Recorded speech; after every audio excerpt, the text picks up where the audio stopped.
Bienvenido al podcast de Way. Si quieres aprender inglés y hablar como un nativo, estás en el sitio correcto. Hemos ayudado a miles de personas como tú a cambiar vidas aprendiendo inglés. Visita nuestra página web theway.es para conocer más sobre nuestros cursos, los cuales incluyen un examen oficial de Language Share tras su finalización. Todos los títulos de Language Share están aceptados a nivel mundial y los puedes realizar desde la comodidad de tu casa. Hello, hello, hello. Hi. So we are here with Zuriñe, a teacher from Cordoba. Zuriñe and we met on TikTok of all places. I started following her and her short videos and her tips and things. And I really loved her style of teaching, 1 minute TikTok. So asked her to come onto the podcast. And here we are. Yeah, first of all, thank you for inviting me. I'm very glad to be here. It's my first experience in a podcast. Wow. So, yeah, I'm quite excited about it. Fantastic. And for the people that don't know you, give us a little bit of information about yourself. Well, I have been a completely freak of English all my life. I don't know why, but since the first lesson I took, my mom has always told me that I arrived home knocking on the door. Mom, I know what I want to be when I become older. I want to be a teacher of English. I was just 8 years old. And here I am. I'm a teacher. I love teaching English. Mm-hmm. I love teaching English the way I would have liked to be taught English. Wow. Tell me. Go on. Continue. I like, of course, teaching grammar and standard English, but I try to make my classes a bit motivating, engaging by teaching them vocabulary they will need when they travel. Because when you travel or when you go abroad to study or something like that, sometimes you are like, okay, I know all the grammar rules. I know the vocabulary, but I don't know how to put it into practice. And that is what happened to me. And I don't want anybody else to experience that kind of, I don't know, but I felt completely lost the first time I went to England.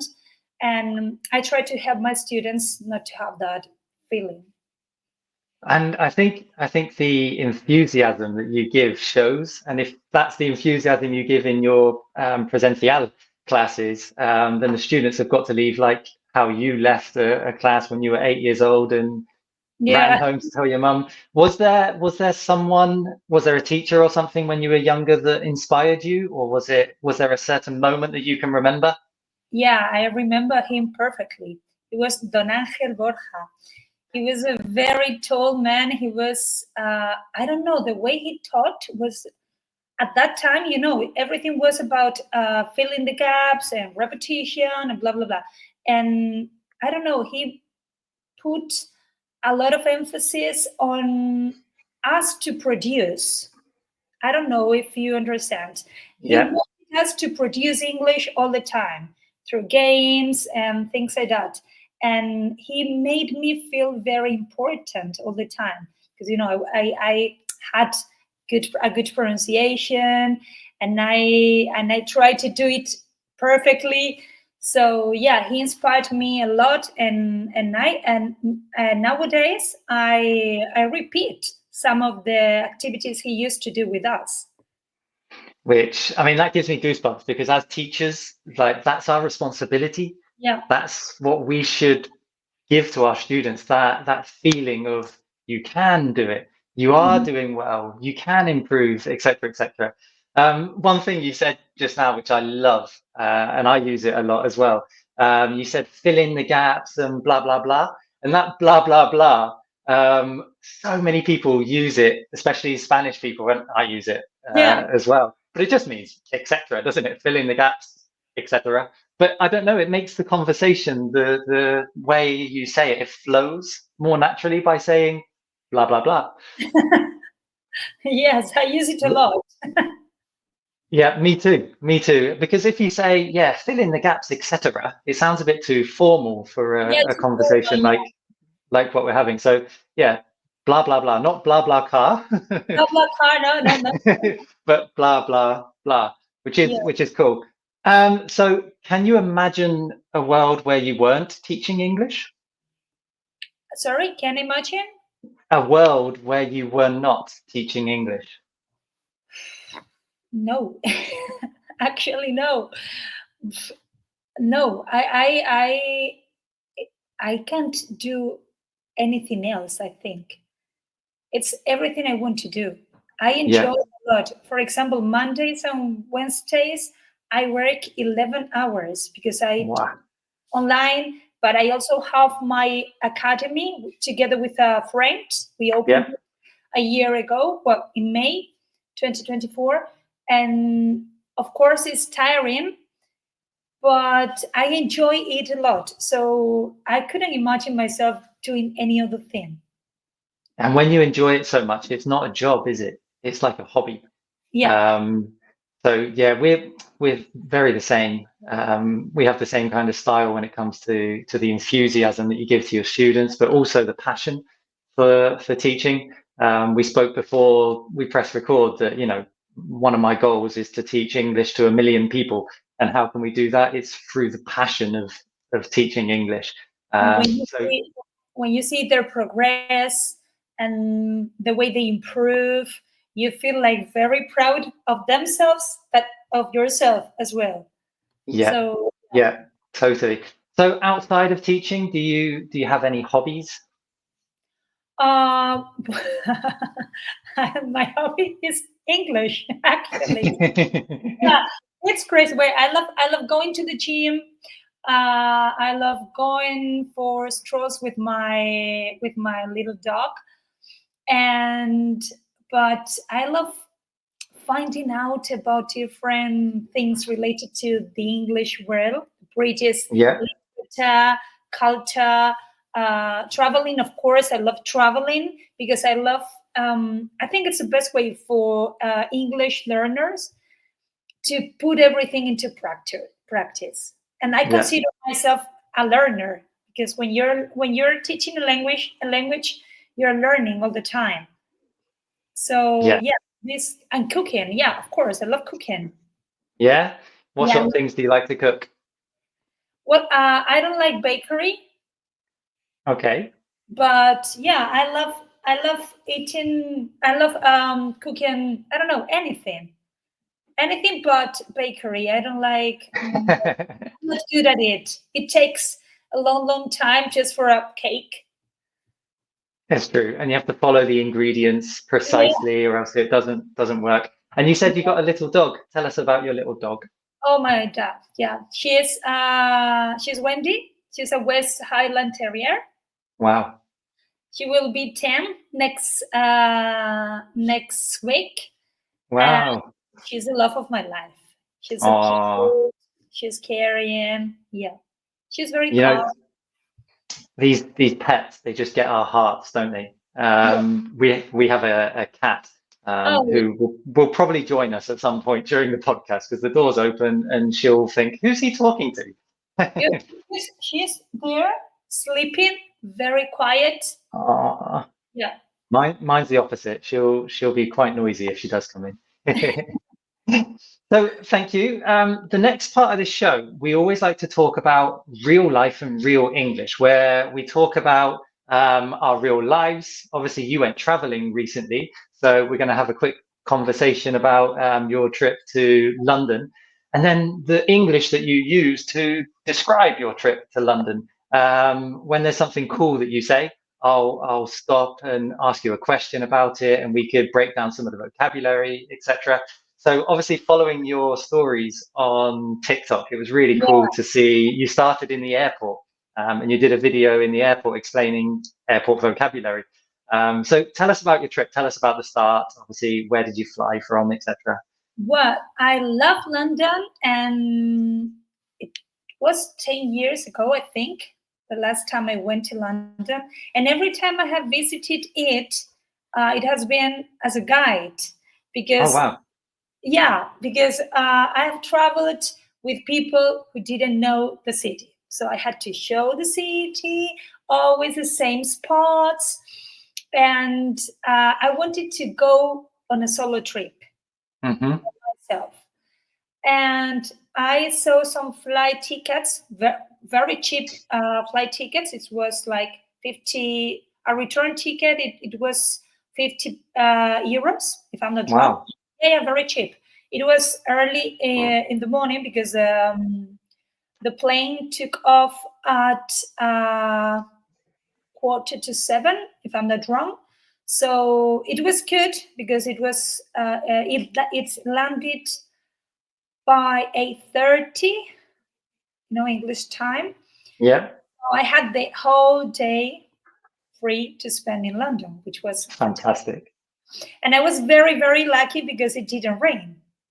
Wow, that's super lucky.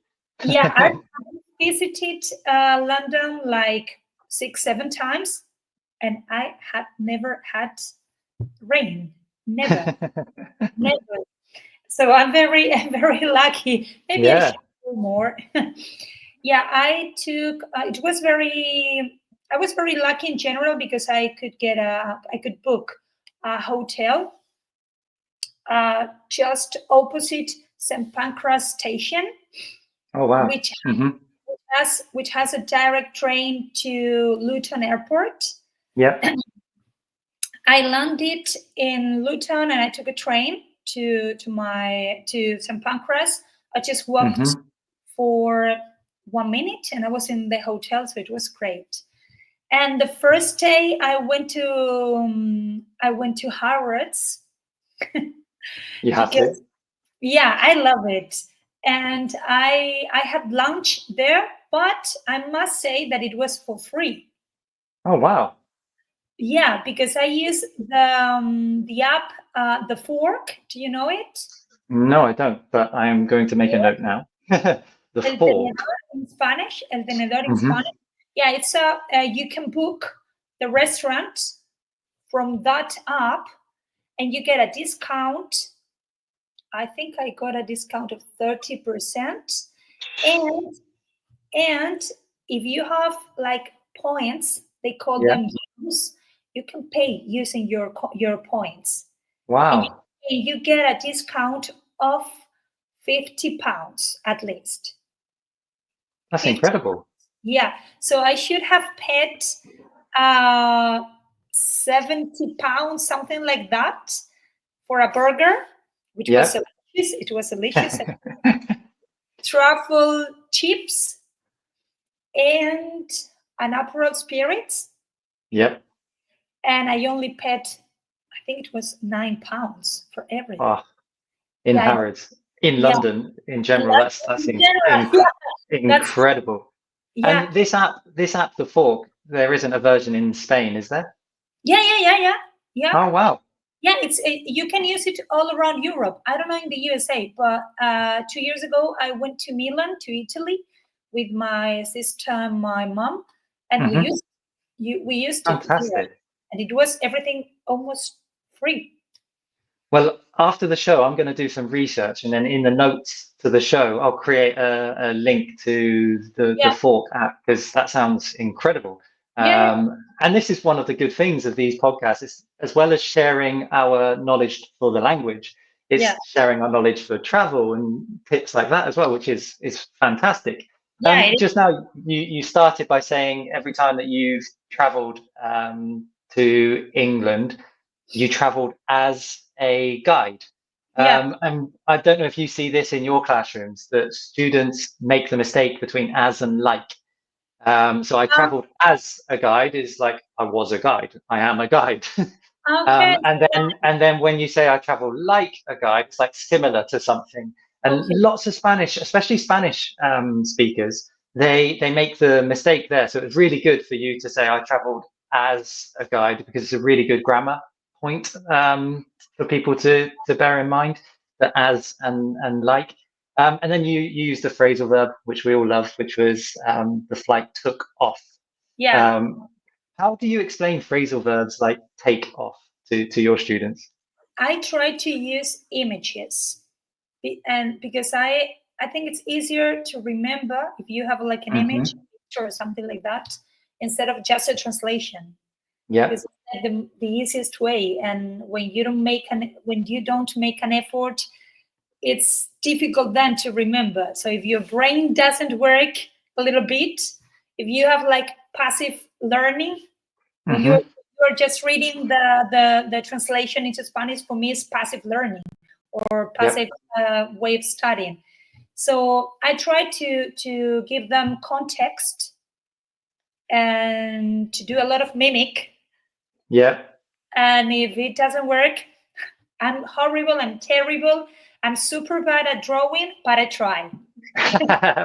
We're all the same when it comes to stick men on the whiteboard, etc.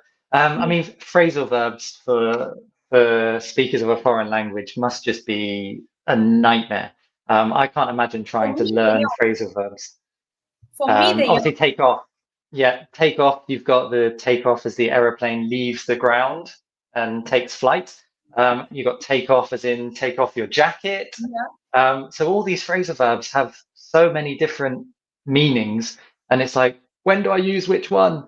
It's so much easier just to have one verb and that's it. But no, the English like to complicate things, and that's what it is. I also made a note as you were speaking as well. You said you landed by 8 o'clock, and that preposition by is super interesting as well, because we can say I landed at 8 o'clock and it's an exact time. But by saying by, it just means that I landed around about that time, normally before 8 o'clock, which is really cool as well. And then you actually went to use a word that we all use. It's got about 1 million different meanings in English, and that's get. And you said, I got a hotel.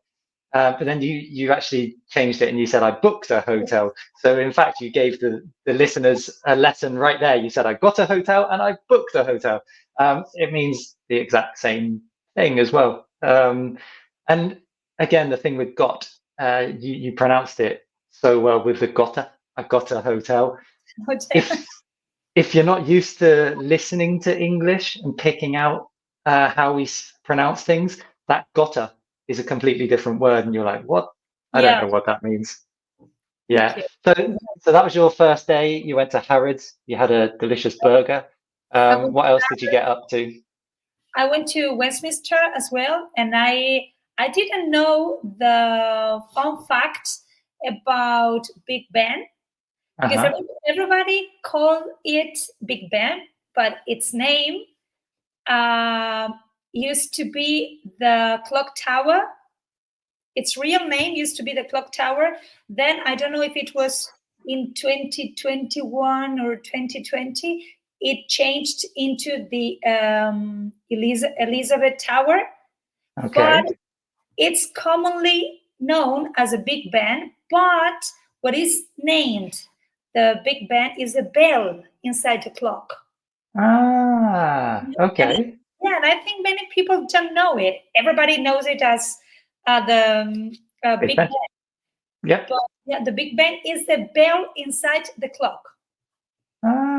You see, I'm a native and I didn't even know that. Yeah. That's crazy. Okay, and that area of London is just beautiful. It's full of tourists. That's the only thing. Yeah. It was packed. It was packed. I couldn't walk, you know, in a normal way. I was hearing Spanish all the time. And but it was at 4:30 more or less. Great, because the sun was beautiful, and yeah, it was I think it was a good hour to visit that place, but it was packed. It was full of people. Yeah. I mean, packed is a great adjective to describe it, because full of people, packed. Yeah. How would you say packed in Spanish? Because obviously pack, the verb, is to put something into packaging, or pack your suitcase. Empaquetar? No. Yeah, but then packed, the adjective. We used to say, but in a very informal way, we usually say está petado. Apretado. No, petado. Petado. Petado. Petado. Petado is like there is no more space. Okay. Yeah, it's like full of people. See, I'm learning Spanish as well. My Spanish is pretty good, but I'm the opposite to you, where I can't do bookwork. I can't do multiple choice questions. I can't read in Spanish. However, I can speak Spanish. And that's my way of learning. I need to get out there, talk to people, and that's how I learn. I find it very difficult to write messages or to read in Spanish. It takes me a long time to process what I'm reading. Yeah, but everything is a matter of practice. I remember at the very beginning when I started my university degree, and we had to read not graded readings, but the original versions. I don't know, Daniel Defoe's Robinson Crusoe or Hamlet or things like that. And for me, it was I can't find an adjective to describe how I felt, because I was trying to translate word by word. Yeah. And that's a mistake. You need to try to understand everything, and then if a word is repeated, go to the dictionary. Or if because of that word you are completely lost, go to the dictionary. But not with every single word, because it's like a waste of time. Yeah, and I think in the majority of the Cambridge books, which I know you guys work with as well, it says to understand the gist of something, and that gist is a really cool word to use as well, where it's understanding más o menos what the sentence means, but you don't need to understand every single word. As long as you understand the gist of something, you get the concept, and then that will lead you closer to the answer that you need. Cool. So obviously you then visited Westminster. What did you do after visiting Big Ben and that area? I went to Covent Garden because I have never visited it before, and I found a place which I recommend everybody. It was called Cream Dream. Okay. The owner is a girl from Ukraine. She's a refugee in the UK, and she decided to open this gluten-free, vegan, pet-friendly place. It's it's like a cafe. It's a very beautiful place, and she only hires women from Ukraine. So fantastic. And then I went to a library. I don't remember it because I love libraries. Yeah. And at 7 o'clock, more or less, I went back to the hotel because I was exhausted. Yeah, I had woken up at 2 o'clock in the morning, so I needed to rest because next day it was going to be hot as well. And the second day, I visited one of my favorite places in London, which is Camden Town. Oh, we love Camden too. Yeah. I love going shopping and I love street markets. And I think it's a very special place with a lot of mix of everything. Everything you need to find it there. Yeah, it's super eclectic. Would be a cool way to describe it. It has everything.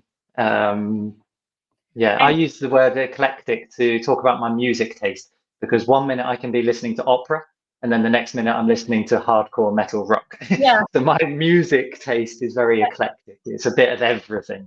So that's a really cool word. Just before we quickly move on, there was some amazing grammar which we can't skip over when you said, I was absolutely exhausted, to describe how you were feeling. And then you said, because I had woken up super early that day before. So we're talking in the past here, where Zoo was exhausted. That's how she was feeling in that moment in the past.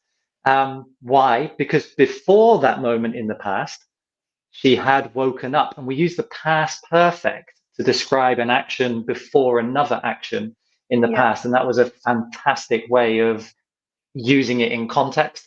So I was absolutely exhausted. past simple. And then because I had woken up super early that morning, past perfect, which is really cool.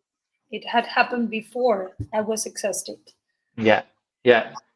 So yeah, you said you had plans for the next day. The weather was going to be really hot. The weather was quite hot. Well, not hot to be London, you know. Hot for London, yeah. It was much better than the day before. Okay. And I went to Camden first of all, and I recorded a video for TikTok because I was in a shop. It was with clothes and bags and everything, and I was just browsing, and the guy came to me to ask me if I needed any help. And I remember the first time I went to England, I went to Manchester, I was in a shop and I was asked this question and I didn't know what to answer because I wanted to say, solo estoy echando un vistazo. And I didn't know how to say that. And for me, try to put into practice everything I've learned before is like, I feel super powerful, you know? And I recorded a video for my followers and students saying that when you are in a shop and the shop assistant comes to you to ask you if you need any help, say that sentence. I'm just browsing. Estoy echando un vistazo. Thank you. Always followed by thank you. Yeah, because we're super polite. Yeah, and they loved it. They loved this video. In fact, I think in TikTok, it has reached almost 30,000 views. Wow. Yeah. I mean, that's the great thing about TikTok, eh? The fact that you can just be there in a shop, quickly get your phone out, create a video, and you've had an impact on 30,000 people. That's a stadium. Yeah. It's crazy numbers. And it's so good to have that opportunity for us as teachers to be able to communicate with the world in such an easy manner. I love it. So as we're talking about TikTok, let's do a quick promotion for yourself. So obviously you're on TikTok, which is Online English Zoo, exactly. ZU at the end. And all of these details I'll put in the comment section of the video or the description below. You're also on Instagram? Yeah, but on Instagram I have two accounts. One of them is my private personal account, which is this one, and the other one belongs to the academy I own together with a colleague, and it's called My Cozy English Academy. My Cozy with a Z or an S? Z. Yeah. My Cozy English Academy. I'm going to put it on the screen now so that people can see that. And everything with underscore. My underscore Cozy underscore English Academy. And where is your academy? It's here in Cordoba. And yeah, we opened it almost a year ago. Wow. And how's it going? Yeah, it's going My Cozy English Academy with another underscore after English. Put another underscore. Yeah. And it's going well. We are working very hard. There is no other academy in the neighborhood, which is good. Mm-hmm. But little by little, step by step. Yeah, it's not easy to start a physical business nowadays. Everything seems to be online. We were lucky we had the physical part first, and now we're adapting for online. So what age groups do you teach in your academy? From 3. The little ones. My youngest students are 5, till adults. Fantastic. So, and do you prepare them for all types of exams? Cambridge. Or just the Cambridge exams? Cambridge, yeah. We Fantastic. are official preparation center. Yeah. Fantastic. That's really cool. And the last section to the podcast because we want to keep this momentum of interviewing more English teachers, we always ask our guests to pass the mic. And pass the mic is a really cool expression where you're passing the microphone to someone else. So who would you like for us to approach and maybe have onto the podcast in a future episode? Is there anyone that you've thought of?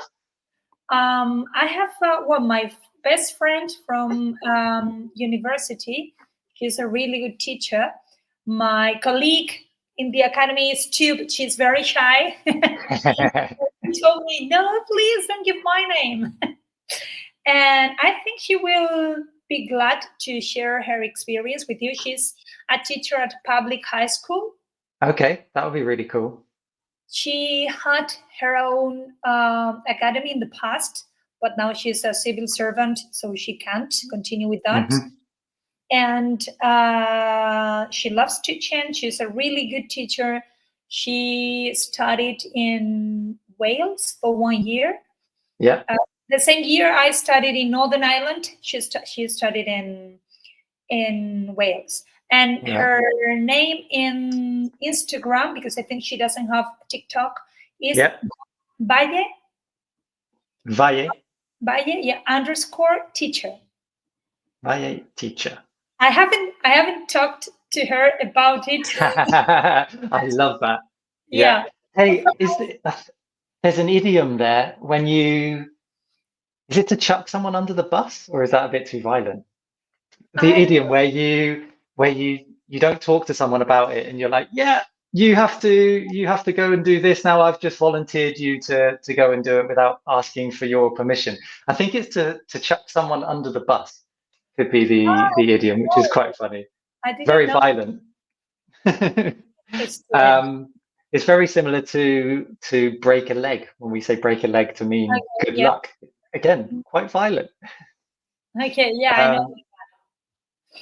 So before we leave, obviously, I just want to say that your passion for teaching English and your enthusiasm, it comes through massively on your TikToks. So everyone listening needs to go and follow Zuriñe on her TikTok, because just by feeling the enthusiasm that she has to teaching, you will learn something. So that's a really cool thing. Go and follow her on TikTok, on Instagram. And secondly, I just want to say a massive thank you for being part of this project that we have to bring English to as many people as possible. Thank you to you too, because for me it has been a nice experience. It has been my first time participating in a podcast. Wow. So and I was very excited about it. I thought I was going to be like nervous, but no, I wasn't nervous. I was excited, and I wanted to take part in it. Yeah. Well, you're a natural. That's why you're used to having the camera in front of you for your TikToks. Yeah. I love speaking to the camera, I must admit. Well, we'll end the podcast there. And for anyone that wants to see any of the things that have been mentioned in the podcast, I will link it all below. And I suspect Zoo will give a link on her socials as well to the podcast, so you can see everything, including the transcript and everything else. All right. So Zuriñe, thank you very much. And we will catch up very soon. Yeah. Okay. My pleasure. Bye, everyone. Bye. Bye. Si disfrutó de este episodio y quieres llevar tus conocimientos de inglés al siguiente nivel, te invitamos a todos nuestros cursos online, desde A2 hasta C1, que incluyen un examen oficial de Language Share que puedes realizar desde la comodidad de tu casa y que es aceptado a nivel mundial. Hemos ayudado a miles de personas como tú a cambiar su vida. Visita ahora theway.es y realiza nuestro test de nivel interactivo de manera gratuita.